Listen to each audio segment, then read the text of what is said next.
All right, let's get started. So welcome. It's my pleasure to introduce Ms. Morgan Prinzing. She's a solution engineer at Census, focused on identifying trends and tracking threat groups and vulnerabilities using Census data. Her career in cybersecurity began in botnet detection, where she worked to protect websites, APIs, and mobile apps from bots by detecting anomalies in web traffic and interrogating user identification system. Morgan holds a Bachelor of Arts in Economics, Urban Studies from University of Michigan. Morgan is a 2019 World IT Award winner for Women in Security. So remember, if you want to ask questions, please press the push button on the speaker so that your question will be recorded. Thank you.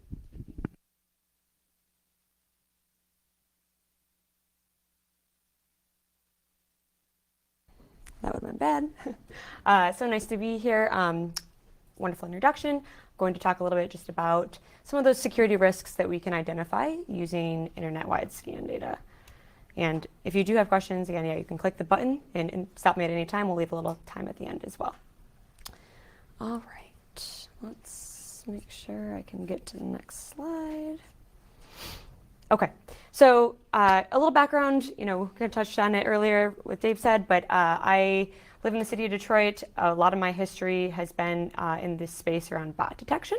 I spent about 5 years doing that at the web application level.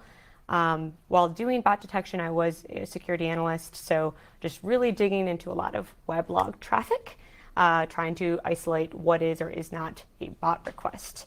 I worked for a lot of airline clients, a lot of classified listing clients that were just getting scraped a lot, or even financial institutions who were subject to credential stuffing attacks. Also, like most of my headspace at that time was around the web application layer, but then I joined a company called Census, and that was founded by the founders of ZMAP, which came out of the University of Michigan. We'll talk a little bit about that, but since joining them, a lot of my thinking process has been around security problems that can be solved at the network layer, and that's where all the scanning happens. Okay, so we can talk about internet-wide scanning. Has anybody here used Shodan or Census or ZoomEye in the past? Okay, good, a handful of people, awesome. Has anyone by chance deployed their own instance of ZMAP? Oh, okay, great. Christina, wonderful. Probably a little bit of a painful process, but basically what internet-wide scanning is we are scanning all of the IPv4 internet space, and we collect that data, and we have a search engine. Most of these companies have search engine on top of it, allowing researchers or companies to use it for a variety of different purposes. So a quick history of internet-wide scanning. In the 2000s, really around 2002, researchers realized, hey, Google's indexing a bunch of these web pages, and because they're indexing these web pages, we can start to search for security keywords, not just Sims cheat codes or something else that was popular in 2002. And as a result, you could say, hey, I'm searching for admin login portal, and what's going to show up is a bunch of sites that might have an admin login portal exposed. So that kind of started to popularize the idea of I can look for security problems outside of my own website and look more broadly at kind of the internet as a whole. 2004, Shadow Server was founded by a group of volunteers, and they are kind of looking to, again, enhance the overall security of the internet by popularizing internet-wide data and security instances that are happening across a bunch of different sites. Then in around 2009 comes a company called Shodan. They are great. They really kind of popularized a lot of the IoT devices that are exposed on the internet. So popular, it's like, hey, guess what? There's traffic lights that are exposed to the internet. There's medical devices that have x-rays on them exposed to the internet. And so big publishers like Forbes, CNN, it kind of became in the spotlight as people were saying, oh my gosh, we don't know what is out there. And then in 2012, ZMAP was started at the University of Michigan. So ZMAP was developed by Zakir Drumrich, and really what that did is it took scanning the internet, which some people had been able to do, but he was able to do it in 45 minutes with this new technology, which is uber fast, right? It allowed you to do that and get that data available, make that much more available along with being able to have most up-to-date and fresh information. And so ZMAP turned into Census. The founders joined that team. 2013, we see a few other companies, Project Sonar, Zoomai, FOA, some Chinese players that are coming into the space as well. And then around 2017, we've got Gray Noise coming in. So Gray Noise is a little bit different. Basically, what they're doing is saying, hey, we've got these scanning companies that are popular. We need to make sure that there's no spoofers in the space, right? If you're allowing your website to be hit by scanners, you don't want somebody that's like maliciously spoofing it. And so they do a good job of kind of phasing out that nuance. It's like a Gen 2 almost. Okay, so what makes that special? Like, why is internet scanning as a whole important? Really, it's because it's a pretty difficult problem to solve. If anyone's used Nmap in the past, Nmap is awesome, but it's really difficult to keep state. It just doesn't scale well, and keeping state is very challenging. If you're using classic methods like connect, the scans don't really scale either, right? You're asking the kernel to keep many connections open, and that can get quite messy. The other thing is if you are trying to linearly scan the internet, just go 0.0.0.1 to 0.0.0.2, you're going to get blocked very quickly. You're going to run across a company that has, a net block in that space, and they're going to say, wait, what are you doing here? And that data becomes inconsistent. And so there's a lot of challenges that happen, and that's why it's wonderful. We've got a few different companies in the space that can provide that data and kind of push the boundaries of what is able to be done so that people can use it easily. So that's a little background on internet-wide scanning. Today we'll talk about some applications of using that data. A lot of this is available with free accounts. So if you don't have an account on Shodan or Census, I encourage you to use it. There's a lot of cool stuff out there. But we'll talk about specifically threat hunting, vulnerability trends, and using internet-wide scan data to understand attack surfaces.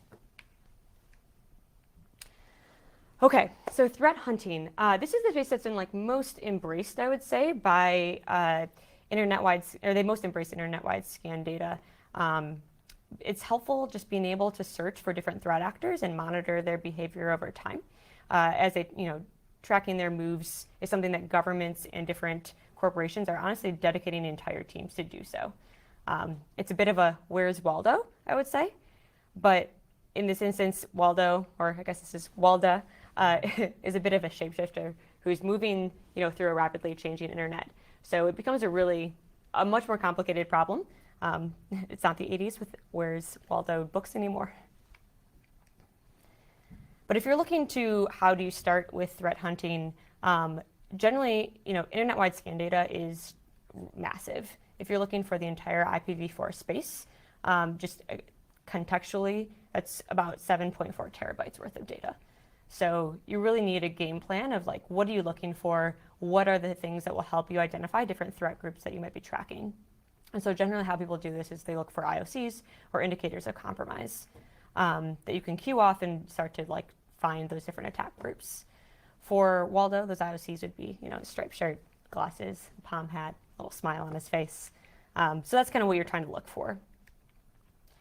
When you're looking for threat groups, this is one of the easiest ways. We'll talk kind of about looking for an IOC of just the phrase hacked by.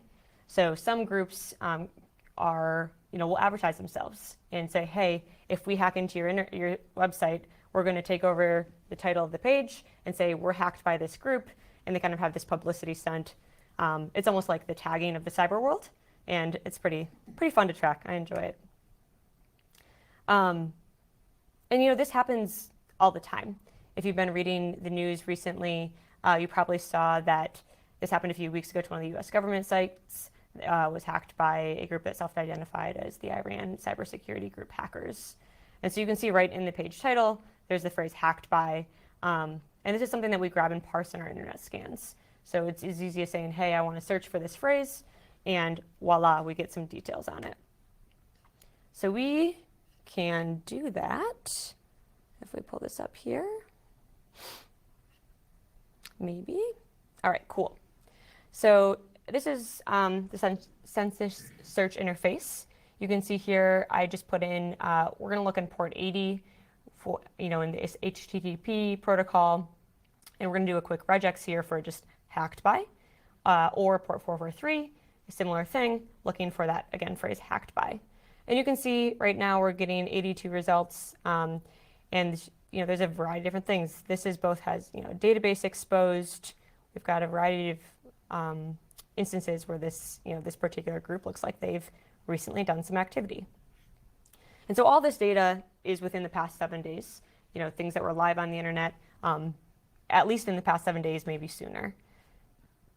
So you can start to dig into this, and when you're on here as well, if you click this open, you can get a bunch of data about what was happening on the server at that time. So it's pretty fun.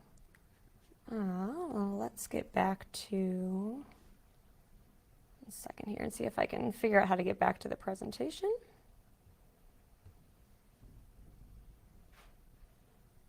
Oh.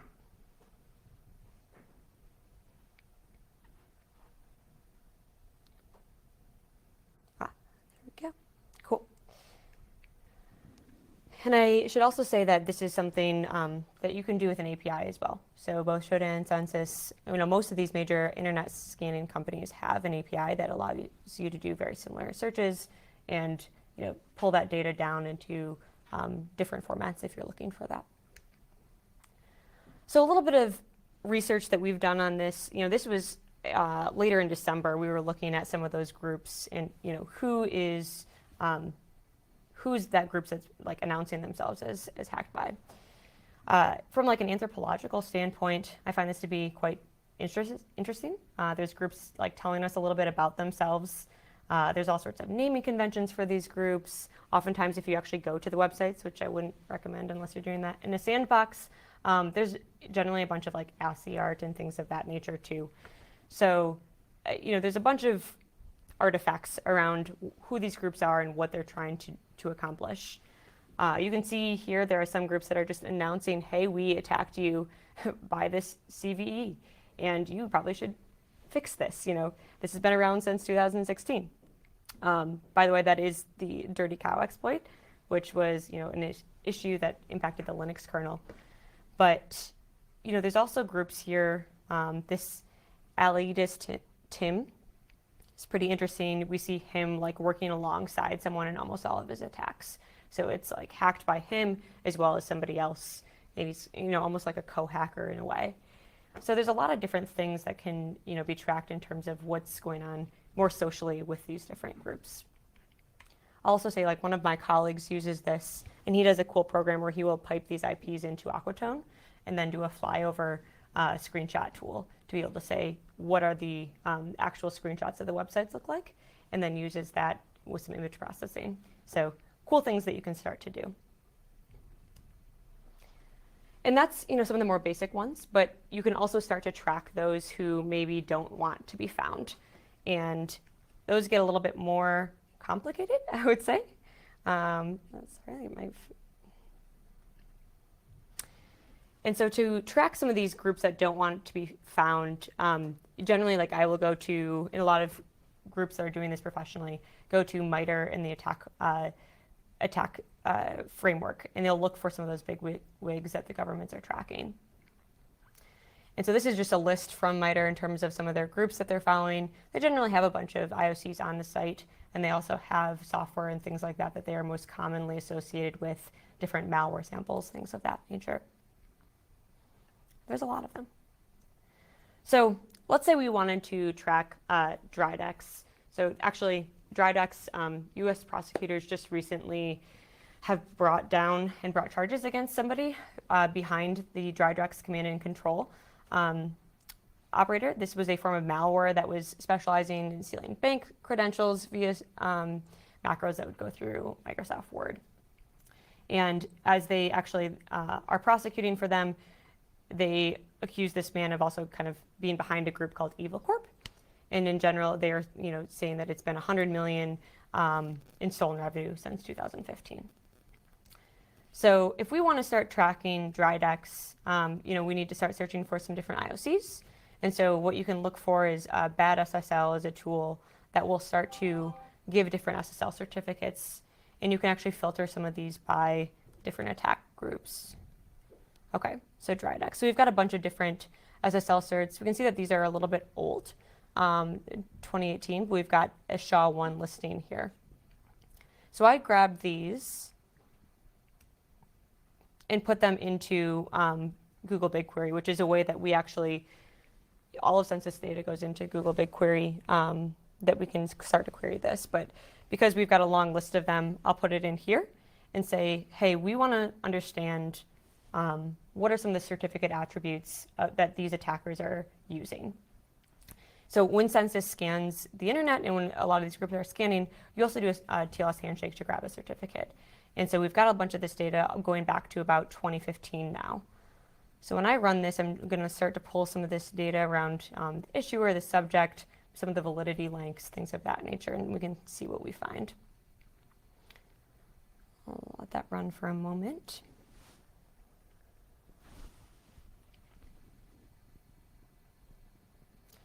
And I'll also kind of contextualize this that I did check, and none of these certificates are currently live. So these were ones that had previously been associated with that group. If it was as easy as if they're live on a host, we could start to profile that host and say, what are attributes about this host? Can we find related hosts? But because they're not live, we want to go through and start to find, okay, can we find other certificates that they might be using to then go and see if those are live anywhere. All right, so we've got a bunch of data back, and then generally what you want to do, or what we recommend here, is starting to see some commonalities, and can we find anything that stands out in terms of maybe this is an attribute that belongs to this group in terms of how they set up their configurations. So a few things looking at this, we do see this subject DN. If you look kind of and we scroll over, I'm noticing that these start to match. The subject DN and the issuer DN are matching in all of these certificates, which is fairly interesting, right? Like maybe that's something we can queue off of. Another thing looking at this, all of these validity lengths seem to be somewhat common, right? We see all the same here, just in that first scroll. We've got 99 things to look through, but they look somewhat similar here. We've got some fingerprints. And the other thing is they all have one name on the certificate. Oh. So, one name might be also something we can look at.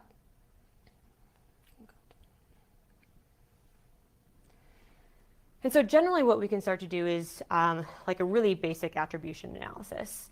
And this is a place where, I've worked with a lot of groups that use census data and companies that, buy this data from us. And they're doing very rudimentary analysis with some spreadsheets just to try to see what's going on. There's, I think, lots of room for this to be more statistically sound.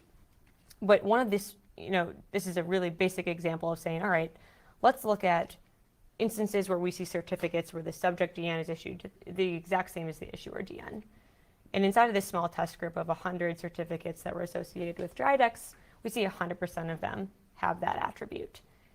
Now, looking at all of the certs that we see in census, which is every cert that was issued or was live on a host since 2015, we see about 4.5% of those certificates have that attribute.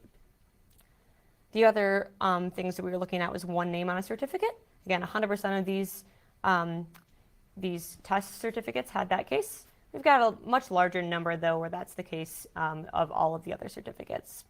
The validity length seems to be quite isolating, though. And then when you aggregate all three of these features together, we start to see that, hey, this is something that 99.6% of all of the certificates have. But if you look at all of the certificates, we've reduced that down to, under 1% of all of the certificates for us to then further look into. And so what you're ultimately looking for when you're doing threat hunting like this is you want something that's both accurate and precise, right? I would say that kind of based on this analysis, we start to get something that's somewhat precise.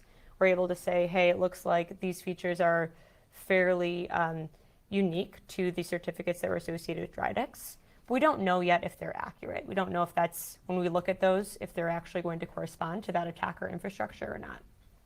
To do that is hard, right? Now we need to look at those certificates and look at the hosts.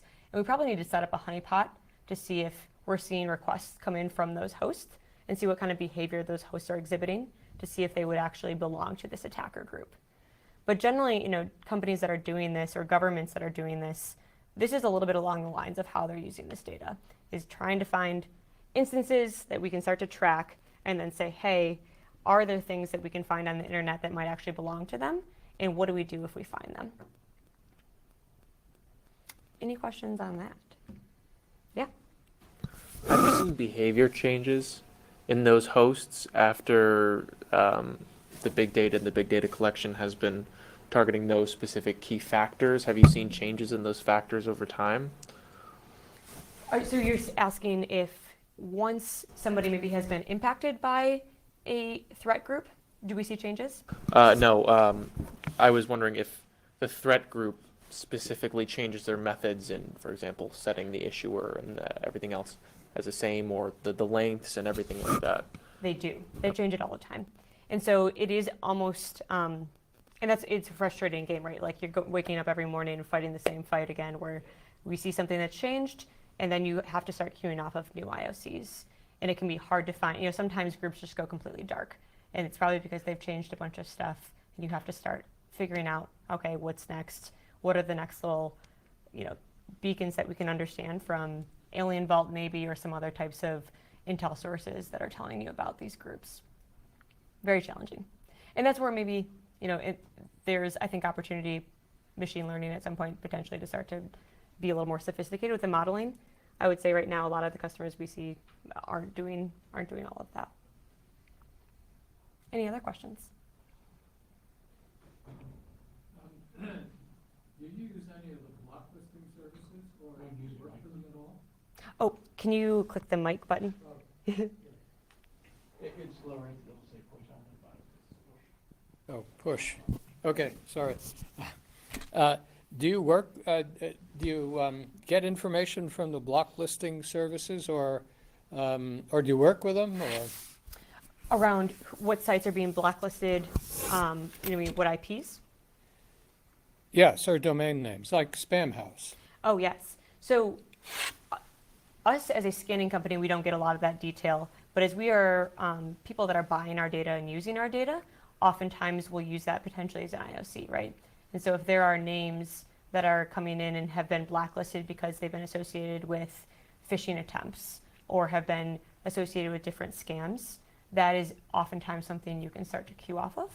And you can find those both in the names on the certificates is one way to link that. There's also certain times where if you get an email come in and you're on the security team coming from that domain, you can start to find the IP associated with that domain and then track that IP on Census or another scanning platform. Great question.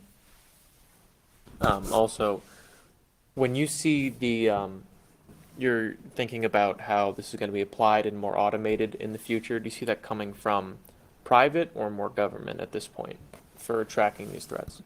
A little bit of both. So generally, we see if you're a very large company, sometimes they will have threat hunting teams. And they find this to be useful because they generally are like, hey, it's a better investment for us to have teams tracking this so that if we start to have, those handful of certificates that we found there, they might start to say, okay, if we see any IP that has that certificate, we're going to isolate that request and do something different before they can come into our system.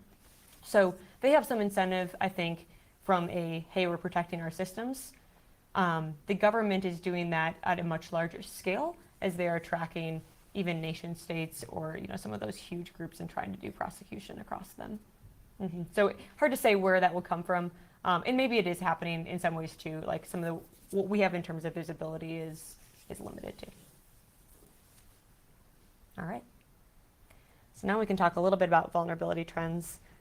This graphic, I laugh at. So we recently subscribed to like a fire hose of CVEs that are coming in above 7.5 because we do some research around that with our data, and it is just overwhelming the number of CVEs that come in. And so we sympathize a lot with people in security spaces where you just can be flooded with vulnerabilities. We'll talk about a few of them. This was one, the XM vulnerability that came out in about September or so. And so XM is a mail authenticator, mail server, and this CVE was on 10 in the CVSS score and allowed for unauthenticated root code execution with root access to the email server, which are all very scary bad words. in the security world. And you can see here, this is a little graphic by Project Sonar, and it's just like overwhelmingly, most of these went unpatched, and we're just, almost all of the versions were affected by this. So using internet-wide scan data, you can start to see what are these trends in different vulnerabilities that are released. And so this is looking for this XM. It's everything that was version 4.92 and below, which at the time that was the most up-to-date version. So it was a very large CVE impact. And so we're looking here at a few different protocols. I think we've got one other one included in this search. Yeah, we're looking at 465 and 587. But you can see here, this is returning around 2 million still IPs have XM running that are more than likely affected by this very severe CVE. And so this is something that, tracking these over time, seeing some of the adoption rates of patches has a lot of, interesting data that people can be looking into.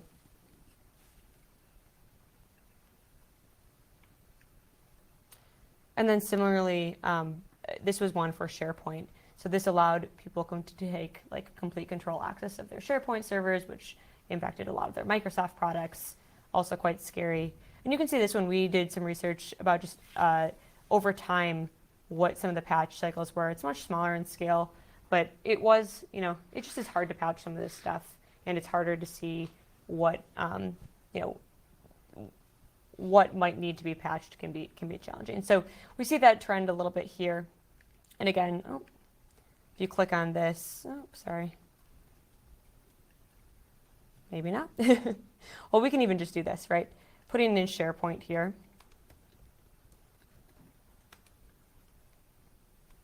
This allows you to do just a random, a strong text search.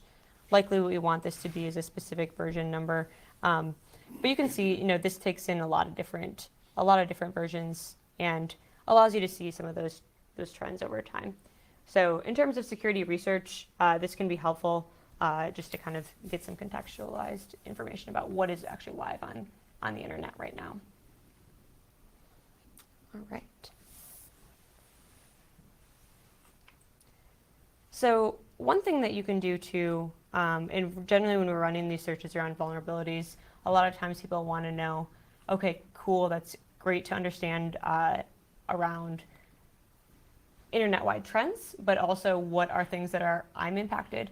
And I think that's a big question, and somewhere where the internet-wide scan space is kind of going, is to say, great, you have all this internet, or all this data about the internet, show me everything that impacts me. And so that's it's a challenging problem to solve, because now not only are you having to reliably scan the internet, but you also have to start to attribute things to a particular company or to an organization. And that becomes a question of how do we reliably say that we think this host that belongs to you is really similar in ways to this other host, and maybe that's something that indicates ownership. So on a basic level, if we go back to, let's look back at this vulnerability that we had up for XM. Cool. So it's, in some ways, it's as easy as just you can add a thing, if we want to say Purdue. So I haven't done the search. This is a little live demo. But you can start to just add a domain name to that, right? And then you start to get a few things back. And that allows a basic, very simple look into saying, hey, we can find some things here that allows more actionable insights around those CVEs, and say, all right, this is something that now, as an institution, you can take action on. But there's other things too, right? If we go back and you were trying to profile an entire attack surface, and that's a phrase that is just generally meaning what is exposed to the internet, and what is something that you can start to, could be an impact of people getting into your system. There's lots of ways you can do this. And so if we just go back and we say, hey, purdue.edu, this is maybe the most rudimentary way to do so. We get 217 results. But we see over here that there's some AS numbers that are also indicating Purdue, and so we can pretty confidently say that's something that would be owned by this, by Purdue. So we can say autonomous system is, let's get that number, 17. So you can run some really complex, gnarly queries up in here. It does support regex. You can do a lot of anding and oring. So if you're playing around with this, and again, you can create free accounts and experiment. Don't be shy to add a bunch of stuff up here. All right, so let's add these two ASNs and see what we can fill out. Okay, so now we're getting about 4,000 more assets. The other thing you can look into is starting to fill in this space using certificate data. So this organization is equal to Purdue. Maybe this is something we want to include as a keyword and say, show me everything where we've got O equal to Purdue University come up. Okay, we grew a little bit there as well. So now, you know, this is fairly simple, but you start to see, hey, these are a bunch of data about one institution. And if you go down the side here, you know, you can start to see, oh, we've got a bunch of different protocols that are running. There might be things like printers or this, you know, all sorts of stuff that can be exposed to the internet that would be maybe surprising, and maybe not surprising, depending on how much you play around with internet data. But there's a lot of things that you can start to dig into. And, you know, this is, I think, again, moving a little bit more into some of these different applications. Internet-wide scanning is a fairly new concept.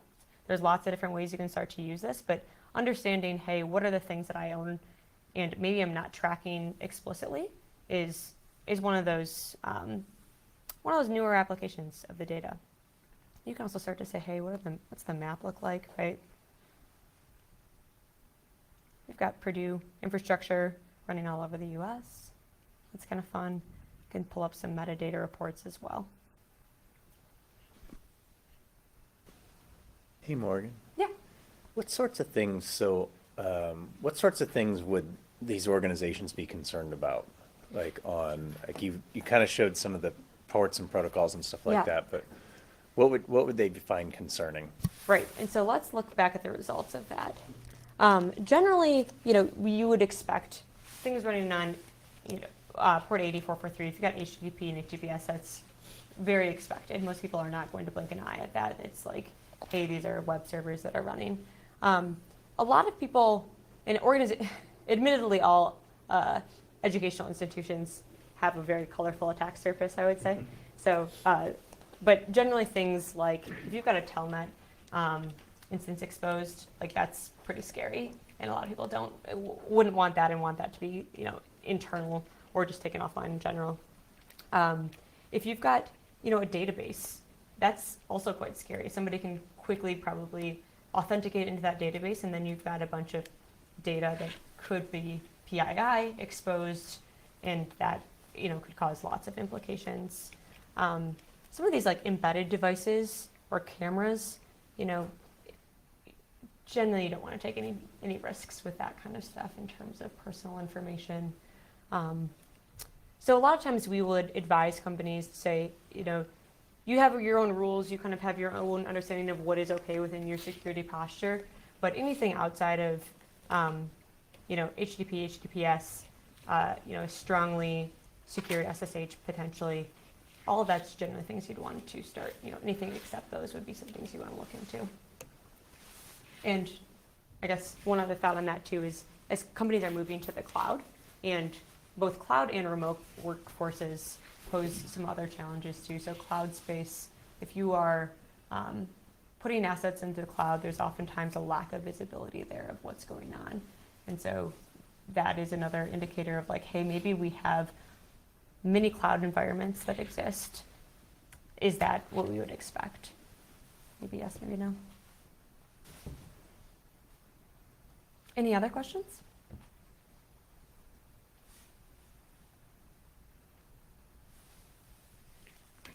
All right. Well, I would recommend, you know, there's lots of different applications for this. Again, if you guys I would say feel free to create free accounts if you're doing any type of research on, with this data as well. I would we offer some research access to our data, which gives you, we scan for more than 1,000 ports.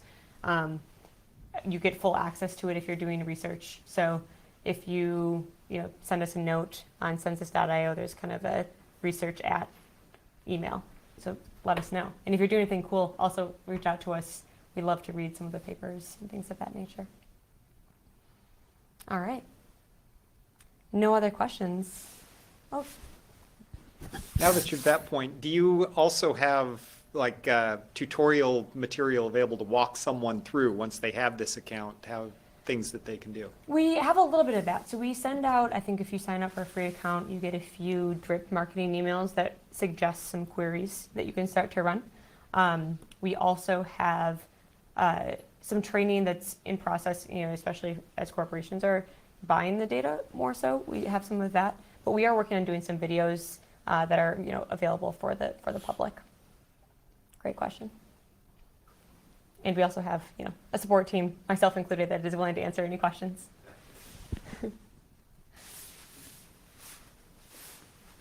Any other questions?